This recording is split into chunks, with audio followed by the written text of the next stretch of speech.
This is a model of our twin. We brought in actual data from Google, and so it's housed in a model of like the actual location in Google Maps. Ultimately, if we are able to expand to multiple sites, you'd be able to navigate this sort of metaverse of different sites. So the site is pretty accurate to everything that's there. We were able to take the photos in the Gaussian splat that we initially did, and then design all of the 3D models from the plants using a combination of Rhino Land software and as well as creating unique 3D models and then also bringing them into Unreal Engine. So all of the plants you see are based on what's actually at the site. And then you can move through the site, and then we built an interaction system where you can click on each plant. You can get some plant details about each of the plants that will pop up. And then we built in these sliders to sort of simulate different states that the plants can go through based on their age, how much they might actually, grow in different environments, how it can change based on irrigation, fertilizer, pollination. You can also change some of the different settings of the site.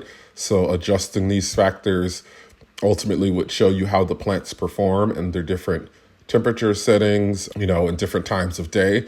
So while the sensor data will update daily, it takes information at 15-minute intervals. So then at the end of each day, you get this printout of how the data across these different elements will have changed over the course of the day. And so you can go through, and then the amazing thing that we were able to do was connect, because we really wanted the models to be parametric models. So that means it was a complex challenge to figure out how to, because traditionally you'll have a 3D model, but it's a static thing, or you can have animations, right, where you animate an object to do something, but to have the object be able to grow, for example, requires a combination of getting new input on what's happening with the real sensor data. So how much water the plant's getting, how much sunlight, then understanding the impact of that. So each of these models are actually like an interactive data set, then based on how the thing is performing, the 3D model changes.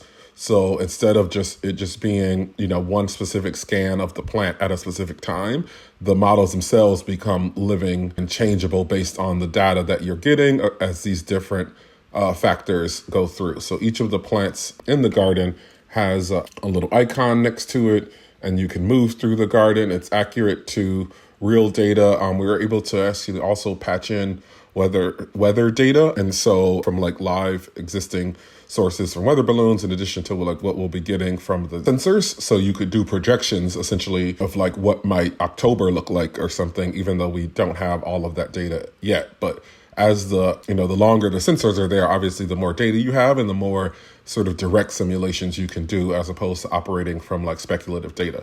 So you can move through the whole garden. What we also want to do is have a space where people could potentially tell stories. So you could click on this, and we were talking about like a magic school bus example where you could go into a specific plant and then, understand how photosynthesis is taking place, like within these leaves, or community members could potentially tell a story, and then that story, as those stories accumulate, you could click on something and then like go into an immersive story that is taking place in the garden. And that could be, stories that are speculative that have to do specifically with the plants and things in the garden, or it could just be something that people want to talk about in terms of narratives that happen in their community.